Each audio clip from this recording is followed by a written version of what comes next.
척추가 휨으로써 결과적으로 키 손실도 분명히 있게 될 것입니다. 그렇다면 성장 호르몬을 사용한 경우 실제로 척추 측만증의 발생률이 많이 증가하게 되었을까요?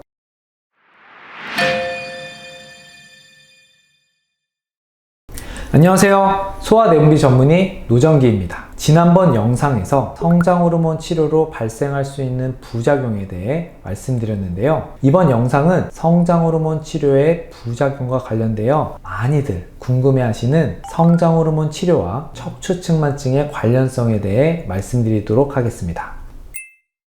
먼저 척추 측만증이란 질병을 간단하게 설명드리면 척추가 휘는 질환으로 여성에서 더 많이 발생한다고 알려져 있습니다. 원인은 여러 가지가 있을 수 있는데요. 이 중 가장 많은 빈도를 차지하는 것은 특별한 원인 없이 발병하는 특발성 척추 측만증입니다. 전체 청소년의 약 1.5에서 3%에서 발견될 정도로 흔하게 볼 수 있는 질환으로 보통 아무 증상이 없기 때문에 우연히 발견되는 경우가 대부분입니다. 척추 측만증이 생기고 또 악화될수록 한쪽 어깨가 올라간다는 등의 신체 불균형을 보일 수 있고 척추가 휨으로써 결과적으로 키 손실도 분명히 있게 될 것입니다.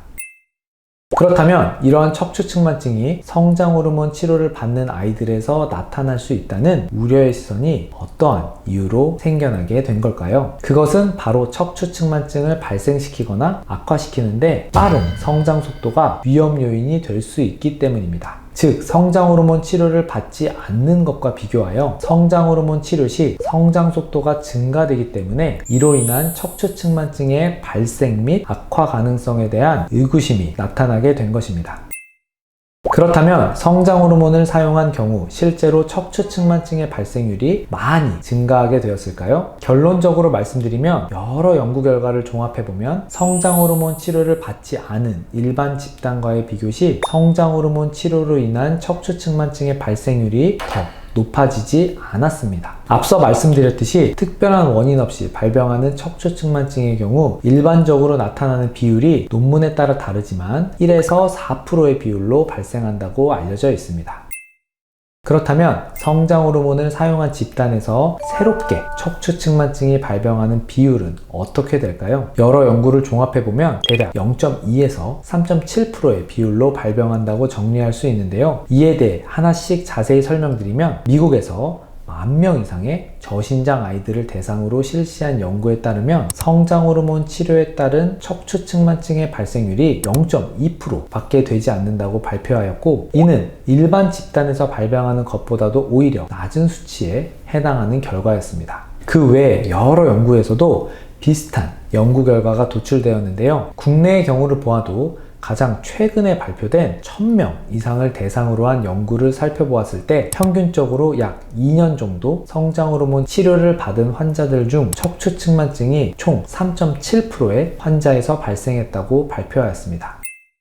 정리하면 성장 호르몬 치료를 받은 저신장 환자에서 척추 측만증의 발생률은 치료를 받지 않은 일반 집단과 비교하여 비슷하거나 심지어 낮은 경우도 많았습니다. 이러한 연구 결과를 통해 성장 호르몬 치료가 척추 측만증의 발생률을 오히려 예방한다고 보는 것은 맞지 않고, 적어도 성장 호르몬 치료를 통해 척추 측만증의 발생이 더 증가하지는 않는 결과가 나왔구나 라고 이해하시면 되겠습니다.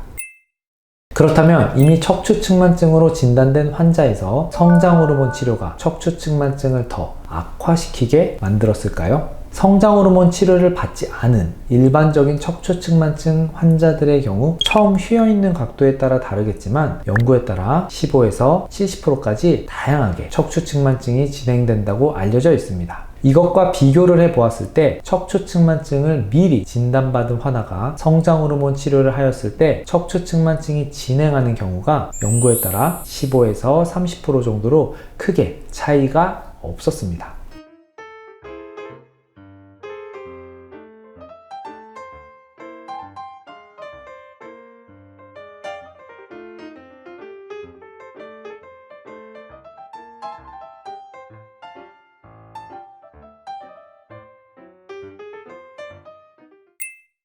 자, 정리하도록 하겠습니다. 현재까지의 연구에 따르면 성장 호르몬 치료로 인해 척추측만증이 새롭게 발생하거나 악화되는 것은 성장 호르몬 치료를 받지 않은 일반 질환과 비교해 봤을 시 유의미한 차이가 없음이 확인되었습니다. 또한 많은 연구자들이 성장 호르몬 자체의 부작용으로 인해 척추측만증이 악화된다고 보고 있지도 않습니다. 하지만 빠른 성장 속도가 척추측만증을 악화시킬 수 있다는 가능성에 대한 의문점이 여전히 존재하고 있으므로 성장 호르몬 치료를 받는 동안 주기적으로 척추측만증에 대해 진찰, 검사, 그리고 필요하다면 치료를 받도록 하는 것이 필요하겠고, 환자 및 보호자는 자체적으로 스트레칭과 자세 교정을 통해 지속적으로 척추측만증의 관리 및 발생을 예방하는 것이 중요하다 말씀드리며 영상 마치도록 하겠습니다. 지금까지 영상 시청하시느라 고생 많으셨고요. 다음 영상에서 뵐게요. 시청해주셔서 감사합니다.